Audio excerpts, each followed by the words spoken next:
I'm in the future, dude. Are there flying cars there? There are Oh, not so flying excited. cars. Yeah. I'm so excited. Okay. All right, here we go. We're recording. So I'm recording, right? I'm recording. Okay.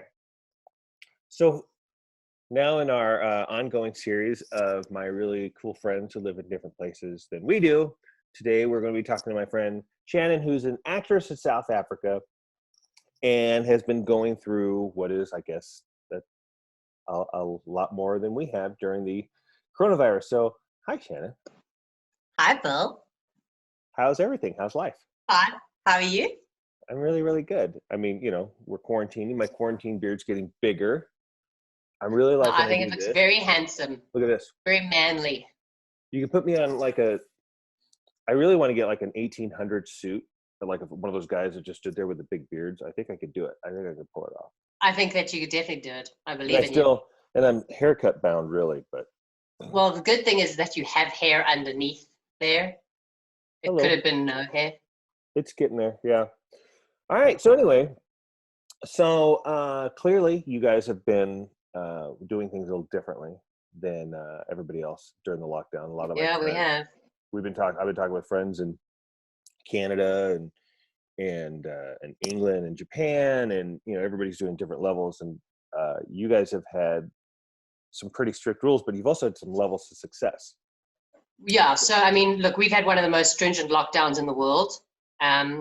Just 2 weeks ago, we moved to level 4, which is really very little. There's very little difference between level 4 and level 5.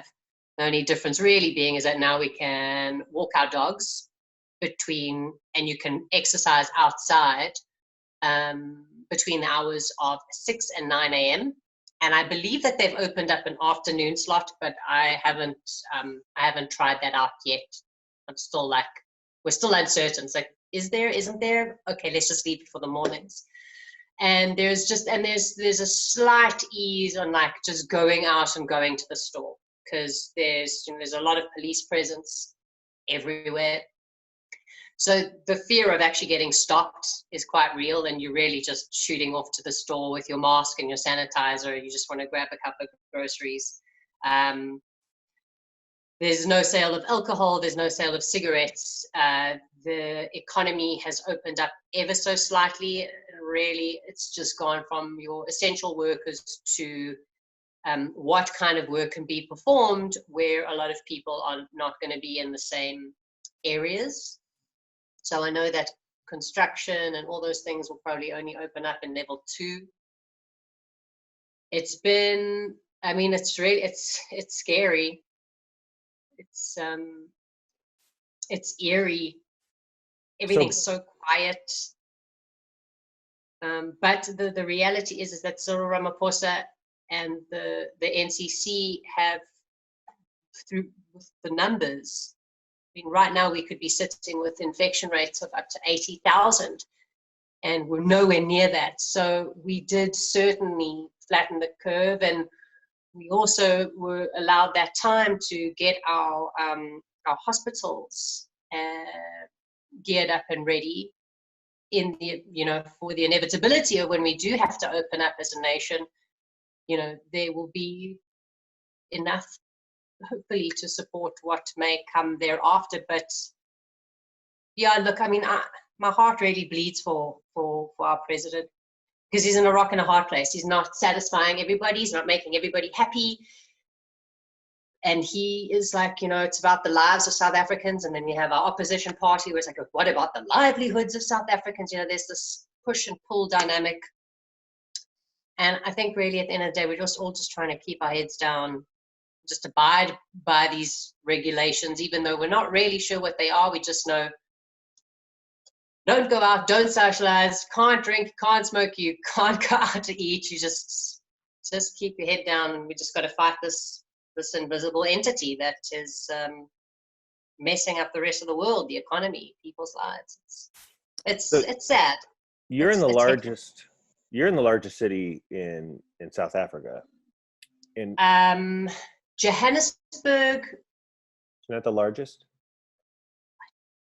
I actually don't know if Johannesburg is the largest city. I know that it is. It's basically, Johannesburg is the business hub of South Africa. I looked it up. but it says it was. The internet told me it was. Oh, is it? Well, then it is. Okay, It is. brilliant. I mean, I wasn't sure, but if the Google said, then the Google is. Hey, Google. So with that, I have to think that, I mean, it must be like recess for kindergartners between 6 and 9, that everybody just runs out and does their stuff.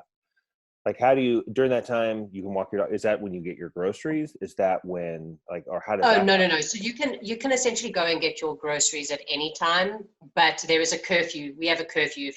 If you're out after 7 and you don't have certain permits and things in place, you'll end up in jail or fined. So the 6 to 9 a.m. is, yeah, everyone is walking or running in a 5-kilometer radius, which is, for me, in my personal opinion, I think it's a little silly to have one. Like, they should open it up more. Like, if you want to walk your dogs at 12 o'clock, you should be able to do so. I agree with a 5-kilometer radius. Like, don't go outside of that. There were news reports last week of some guy. He had been riding he's a cyclist. He was riding and he was 2 kilometers outside of his 5-kilometer radius. And he had gone over the 9 a.m. mark, and he spent the night in jail. Okay, so but with that, and I understand there's a craziness level to it, but you guys have had 12,000 cases. You've only had under 250 deaths. Yeah, it's like 238 was the last count that I saw, and that's got to be pretty impressive. In the same time, in March, you guys flattened the curve at the end of March, but since then it's been growing. So I have to think that there's certain people that say, look at us compared to the rest of the world, especially when you have US and you have Spain and Italy and all these places that are blowing up. So you guys have to maybe have a little bit like, hey, look at that, we're doing good. Or does it have this thing where they say, with Ramaphosa saying, well, you let us out because we hardly have anything here and you're being too rough on us? There's both schools of thought, and both are equally as present and prevalent. There's no satisfying everybody, but I think, for Cyril Ramaphosa and the government, the most important thing is that we do not have a loss of life, and if that's our yardstick to how successful this has been, then it has been incredibly successful. And we're having a lot of recoveries, so that's positive as well. But what makes it really, really challenging are our informal settlements and our townships, where social distancing it can't be adhered to. How do you adhere to a social distancing when you've got a family of 7 living in one room, not a house, a room? The level of abject poverty. The Western Cape's numbers, I think the reason they are the way they are is because, we're looking at numbers rising in Khayelitsha, where there is no, you can do whatever you like. You're not distancing from anybody. Which also is why the police presence and the brutal manner in which they are doing their work, it's disheartening. But at the end of the day, yes, we're about saving the lives of South Africans. So with that, clearly there's the political and there's the law. The people are going to look at the way the politics are being handled. There's people that are going to look at the way that the law is being handled. But against the virus itself, are people actually scared? Are people kind of indifferent towards it because it doesn't really? I mean, both. There's some people who are utterly terrified. You'll go out there wearing their masks, they're wearing glasses, they're wearing gloves, they've got their hand sanitizers. I'm kind of sort of one of those. And then there are other people who casually, like, walking around, no mask, like, whatever, like, I find bizarre. But now you actually are not allowed to enter into any shopping center or mall without a mask. You're not even allowed entrance into it. So if you're not wearing it, go home. But yeah, there are a whole bunch of people who are like, we'll take our chances. Let's open up the economy. But then what happens? Like, all the hard work that our government has done and all this due diligence will just fall by the wayside if we just open everything up in an untimely manner. It has to be slowly phased in, as frustrating as it is. I don't want to get sick. There are a lot of people who don't want to get sick. But then there are also people who are like, we're not going to get sick. We won't get it. Which I think is like, what are you talking about? You're crazy. It's funny because that really is everywhere. It's the same thing. It's like we live our lives here pretty locked down. And you know, we go to the store and we'll wear a mask, and we notice that everybody's staying there 6 feet apart. And there's that one person with their 3 kids that just piles right by you, and they're really loud, and they're being, you know, they just don't care. And that's when you really, I think that's when the fear kicks back in for me, is when I'm going and I'm around 10 other people that are being really, really safe. And then there's just that one group that just plows through like a, you know, big old sick bus. And then you get scared and you run back and you're like, I shouldn't have gone out. That was really, really stupid. But, you know, here people are doing pretty well. It's just when you get further and further out. And of course you see these rallies all over California or all over the US where people are protesting. Are people protesting there? Are people like saying, screw it, we're all going to get together? Or is that one of those things they're just going to come arrest everybody? People aren't doing that, not to my knowledge. And that hasn't hit the news in any way. But there is certainly an undercurrent of fear that could come into play. I hope it doesn't. When did the lockdown start for you guys? When did the official lockdown start? 27th of March. Okay. So that was, which is really interesting because that's when the curve started going down. And are people there? Cyril Ramaphosa was so swift in his decision. He didn't even was like, boom, sorry guys, level 5 lockdown. We want to keep you all safe. 21 days lockdown. Then with 1 week to go, he said, we're going to do another 3 weeks. And then, of course, people are like, oh my God, I don't have enough alcohol to get me through the rest. Like, whatever. If that's your primary concern, okay. You might have other issues. And then so we did. It's, you know, it's been one extension after the next. We think we're going to go into the next level restriction. We don't. We are following in blind faith and hope that we're doing the right things. So one of the things I don't know if you would have any insight on this or not, but clearly one of the fears that a lot of countries have, or states or any sort of government, is they say that if they don't make cigarettes and alcohol an essential thing, is that people are still going to find a way to do it, which is essentially just there's total legal trade of cigarettes, and that's what I want to know, because that's going to be a little short segment of prohibition where people are just going to be finding ways to get it. You know, I understand the reasoning for making alcohol.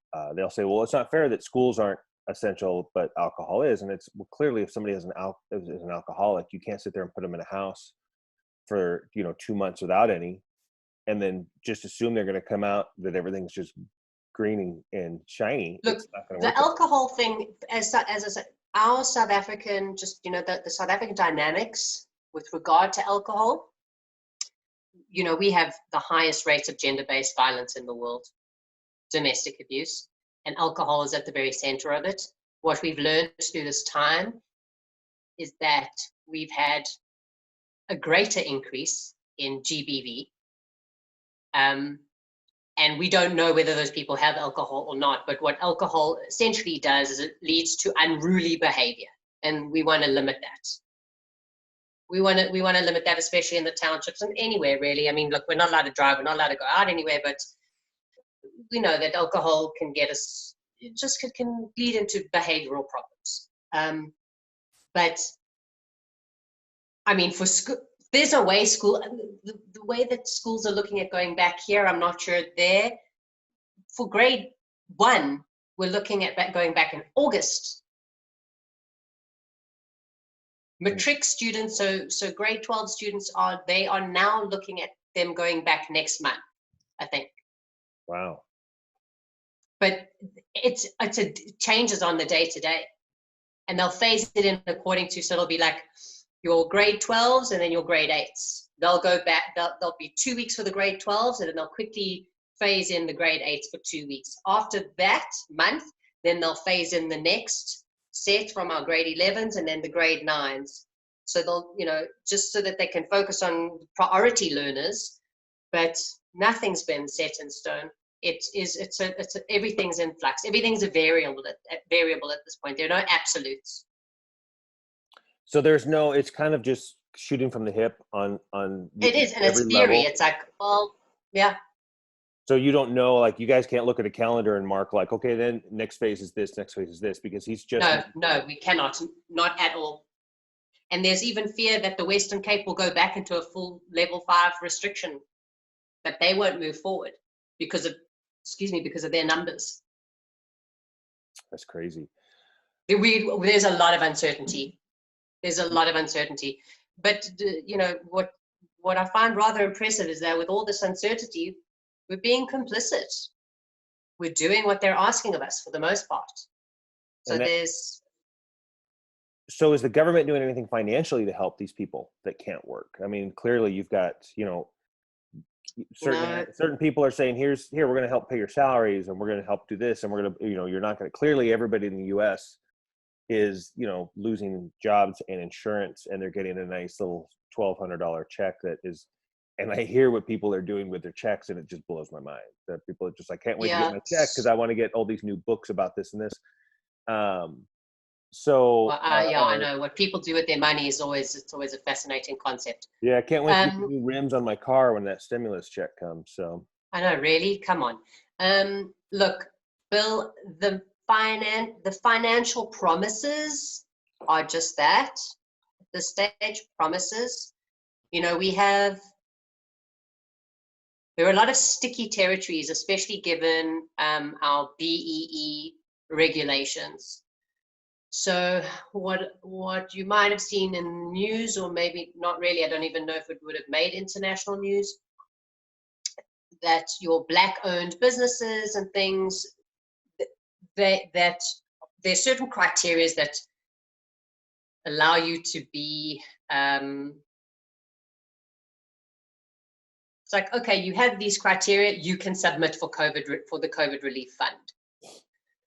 But unfortunately, what that's done is it's brought in this horrible racist rhetoric that there are going to be a lot of white business-owned that will not be applicable for relief because they don't comply with BEE rules and regulations.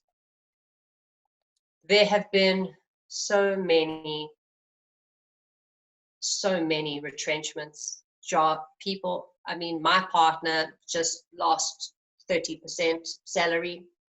I'm not working because I can't go on to set. I'm not signed on to any show in terms of, I don't have any first call contracts. I have one character that may be called in every now and again, but they're working with skeleton cast and crew, and that's not going to open up for a long while still. So even just my family, it's challenging with my friends and people that I'm seeing out there. And we're not. Also, by the way, as an actress, I'm not applicable for anything.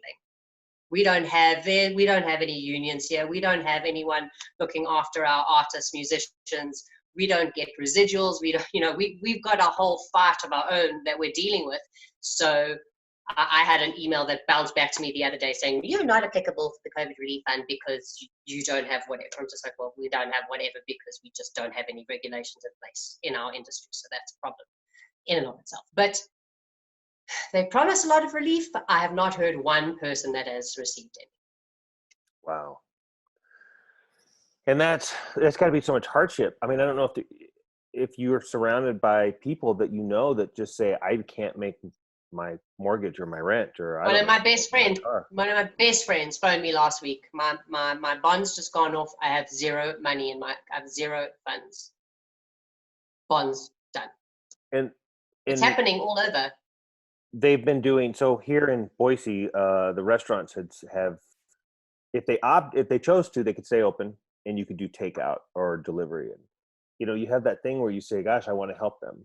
So you go there and then you get food and then you try and tip the crap out of them. And then you come home and then you feel guilty that you went there and got food. But at the same time, it's the same thing. It's like, I could have made them sick. Oh, so you can actually, can you actually go to a restaurant and pick up your order? We can't even go and pick up our orders. They're now only just delivering food. You can't. There's no walking into a restaurant at all.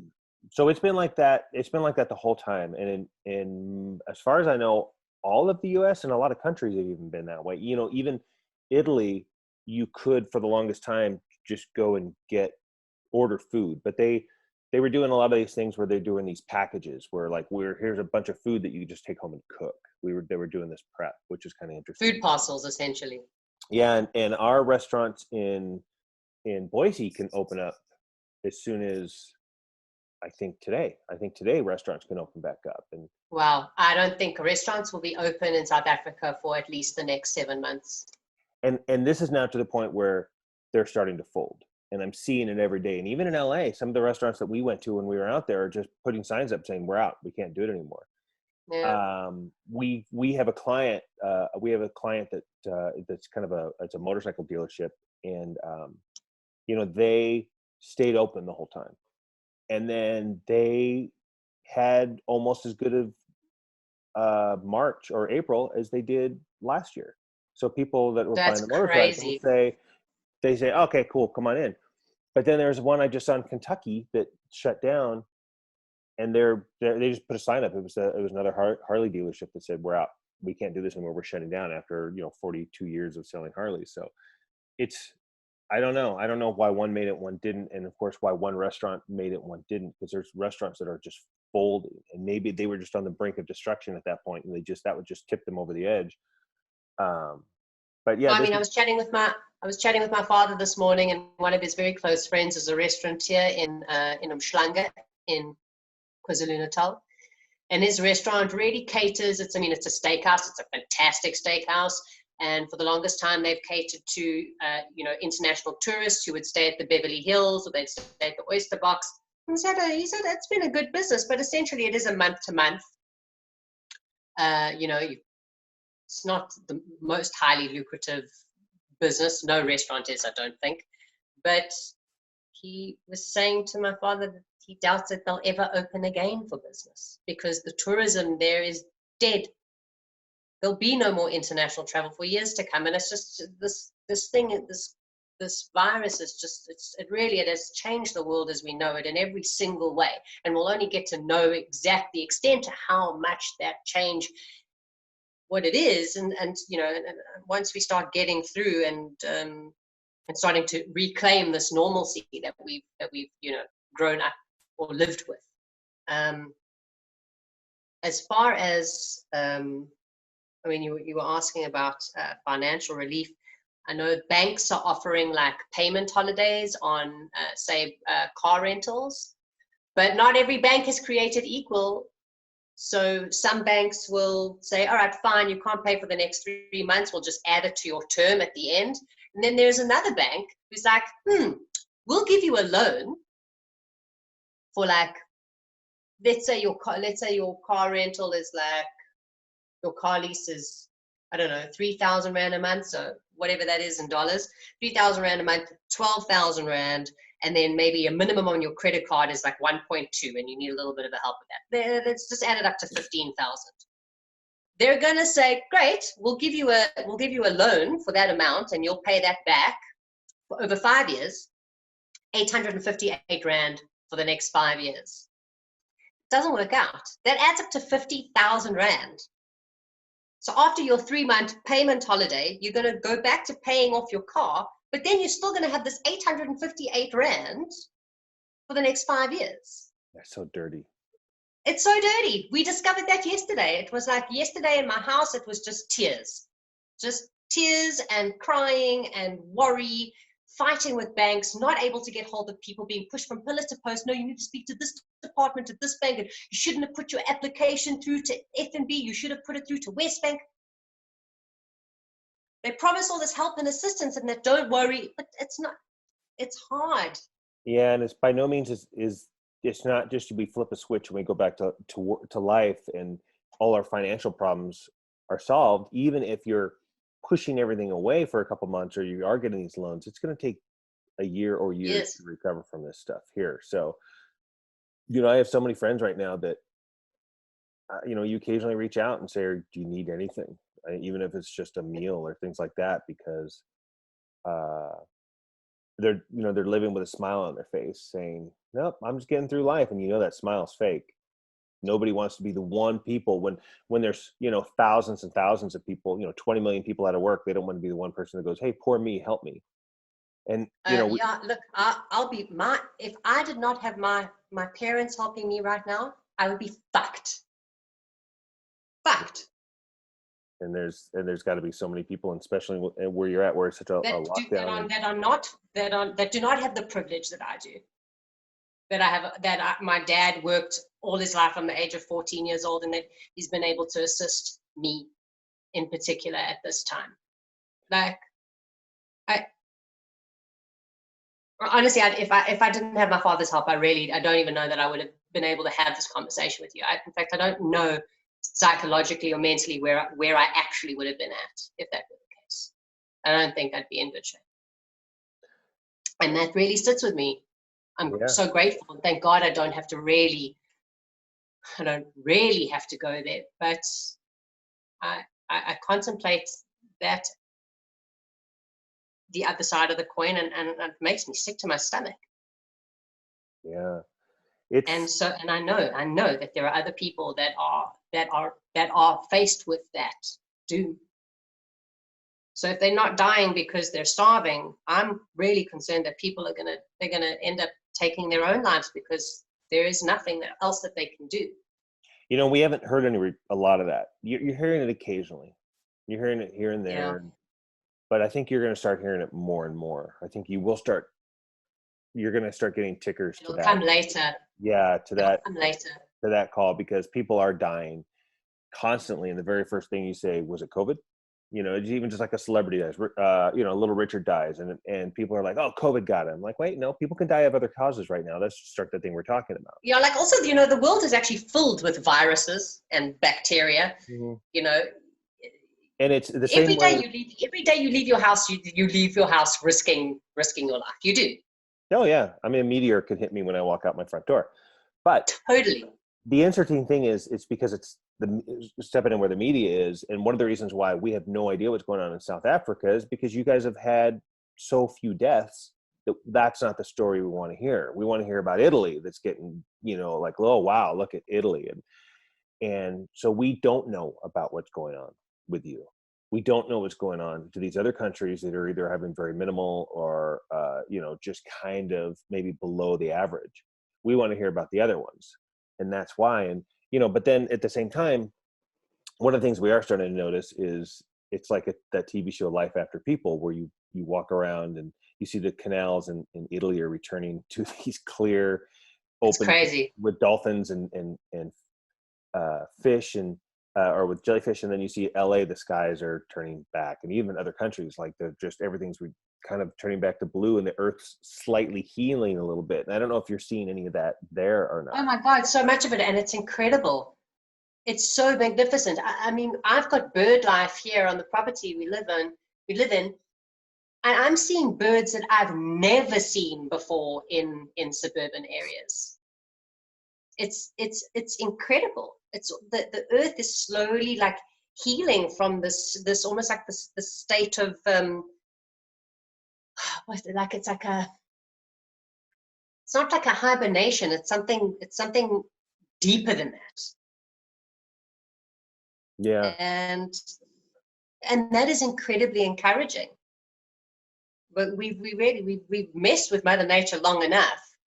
But at the end of this, and I don't know when the end of it is, the long-term effects are going to last for years and years and years, especially in our country, where we have such a vulnerable people, and such grotesque poverty and inequality. I don't know what my country is going to look like in the next year. It's very similar. What you're going through there is, I interviewed my friend Carrie that lives in Brazil, and it was, it's poverty heaven or heavy. And a lot of people there they didn't have any resources. So, crime has just kind of started to take over. But at the same time, people are getting help from kind of the mafia down there. They're the ones that are stepping up and saying, well, we're going to help you. So the gangs are down there. The organized crime is like, well, if the government's not going to help, we're going to help. And of course, they're becoming heroes after it, and there's going to be a lot of political change after all of that. But the governor there has had kind of a reverse effect, where in the sense, or the president, where he's like, he was one of the last kind of Trumpy type presidents that was saying, "Oh, there's nothing wrong. Live your life," and the death count was going, but the governors are the ones that stepped in. But I have to think that the levels of crime. So what's really interesting is if I looked at the arrest report here in Boise 3 months ago, it could have 30 people overnight. You looked at it when everything kind of kicked in, it was like 3 people getting arrested. But now I'm starting to hear more and more about homes that are being broken into, and there's a level of desperation now where people are actually saying, I've got to. Can I tell you something really interesting? Our stats and our crime stats are heavy, hey? They're revolting. So many of them have come down, except for gender-based violence, which has gone up. Hijackings, break-ins, robberies, rape. Our counts are down, but like by big numbers. Big numbers. Although just the other day we got a notification, like a WhatsApp group, like a suburb WhatsApp group, warning us to now please be careful. They're actually robbing people walking. Oh. They've got a car that drives by, a guy's kind of walking behind you. He takes your phone, takes whatever, gets in the car and goes. Which is really scary, because I would be more scared that a stranger's coming up to me and I don't know if you're sick. I'm like, take the phone, but don't come near me, Yeah, please don't breathe on me. Yeah, nobody comes to you with a gun anymore. They just go, you're like, here, no, take everything. In fact, that's it. I mean, I went to the store the other day, it was about 2 weeks ago, and I caught the sneezes, but so badly. Obviously, I was wearing a mask, but I caught a sneeze that it was the loudest, most violent expulsion of a sneeze I've ever had. Like my bones rattled, okay? And the whole store just went. And the worry and the concern, and thankfully I'd paid and I could run away, because I'd also then burst out laughing from the nerves that I felt. But I was like, I don't have corona. I don't think. Running away. That you just, you sneeze on someone, they're like, yeah, take the phone. Yeah, I don't need it.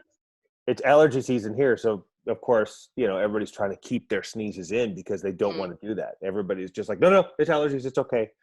And we also still live in this thing where, like, my good friend Ben, if he watches this, he's gonna know what I'm talking about. But every 3 or 4 days, he's like, I have been coughing really bad and I don't feel good. I think I have it.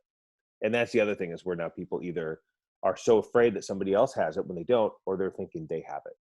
Yeah. I got really sick in March. I got flu. It's a flu. I get it. But now, when the flu ended, right at the same time that all the coronavirus stuff was popping up, my friends were saying, well, you probably had it. I'm like, well, I was around people then. I was around people. I was around my girlfriend all the time and she was fine. I was around clients. I was around this and that. Everything was fine. No, none of them got it. But at the same time, still people are still saying it, like, oh, I bet I had it then. I bet I had it. But guys, I got really sick in November. I must have had it. And now I can't get it anymore because I'm a doctor. And I know that it's like the measles, get it once and you can never have it again. But that's not true either, because they're finding that some people can get it again. A friend of mine that I worked with in LA, he had COVID and he wrote about it on Facebook, and he had documented it incredibly closely. And this is a guy who had lost an enormous amount of weight 5 years ago. Had he not lost the weight, he probably wouldn't have survived. And had he not become so strong from working out and really looking after himself, he wouldn't have made it. But he did. And the way that he described it was absolutely harrowing. But then there are other people's accounts of it where they're like, I don't feel great. Is testing available? Is treatment available? Look, they're doing a lot of testing, but they're not doing enough testing. So our numbers, they have to amp up the testing like a lot. But in terms of what our healthcare system can do, it's not a happy answer. But if you are someone who has private healthcare, you'll probably be okay. But for the majority of our South Africans, They say they're prepared, but I don't know. We have a very frail health system for those who have nothing. And we have a greedy inequality in this country it's just grotesque. It's so sad. It's like it should be so much better, and it's not. So I just hope that we can keep these numbers down, because and that is why the restrictions and just adhering to them is so important. And what we can't forget this is that we're such a vulnerable country because of the inequality that we have here. And while our hospitals, they say that everything is set up and they have geared up to a horrific inevitability of mass numbers, and they need to treat. But we won't know it until we get there, if we get there. And then after that, it's going to be hindsight, where in the sense that people might look back and say, well, you could say people like, we shut this down too hard. We were too strict. And look, we only had this many deaths, and they would look at it like you tried too hard. Or people are going to say like, thank gosh, we did that. And look, we only had, this is as hard as we hit. And at least we weren't like, America or, Italy or something like that. It's going to be, people are always going to have their opinions and their judgment after this. And nobody's going to look at this the same. It's the same way that you look at something like a Vietnam War, where they say, hey, we went over there and fought communism, or why'd we over there for no stupid reason and let all our troops die? Everybody's going to have their opinion to which one we did. And I imagine that's going to be everywhere. That's going to be all over the world. And, so no one's ever going to know what they did right or wrong. Well, I think for the rest of our lives. At the same time. Yeah, exactly. So if you have a country that barely shut down and a lot of lives were lost, they're going to say, but at least our economy didn't fail. And then if you have these other places say, well, look, we just got murdered in this thing. But, I don't know. It's going to be, I don't know. It's like a lose-lose, really. Yeah. There's no right or wrong way. Everyone is just doing the best they can. We're putting our faith in these systems at play. We believe that they're doing the best that they can, that they have the best interest at heart for the people of our country. We won't know until we're on the other side of this, and we're now going into winter. It's getting cold here. You guys are starting to get nice and warm in the northern hemisphere. Just by virtue of the fact that it'll start getting hotter, the virus becomes compromised. Mm-hmm. Well, but now because we're going into the winter months, we are now compromised because this is how the virus thrives. And that's what so they're saying that we'll actually only see our peak by the end of August, I believe, September, because then we go into spring. Yeah, and we have to look at that. We have to look at what you guys did, because we're going to hit fall, and people are going to start everyone's going to let their guard down, and people are starting really sick again, and we're not going to be prepared, because we're going to be trying to recover what we did before. And at the same time, we're going to be like, look, I survived that. I can survive this. I don't know. I don't know. I think hand sanitizing is like, we are going to be hand sanitizing ad nauseum, ad infinitum, I think, for the rest of time. Mm-hmm. Mm-hmm. And social distancing as well. Like, I don't know when the next time anyone will be able to set foot in a theater, in a movie house. I don't know. I have no desire to go back to one. Restaurants open today. I'm not going to go sit in one. I would never in a million years. You couldn't pay me enough money to go and sit in a full restaurant right now. I'd be like, no, thanks. I was meeting up with a friend he was bringing me something I needed, and he reached out to shake my hand. He's a really good friend. And I pulled back. I'm like, we're not there. I don't know if we'll ever be there again. Shaking a stranger's hand, I don't even know. I used to make fun of the fist bumpers, but I think we might be elbow bumpers now. I don't know what's going on. I don't know. I think I'd rather just shake your foot with my foot, if I don't really know you. It's like a little, hey now, little hacky sack. Yeah. I guess we just walk up and just lick each other, just get it over with. I don't know what's going on. So it's like, just do it. Just get me sick. I can get over.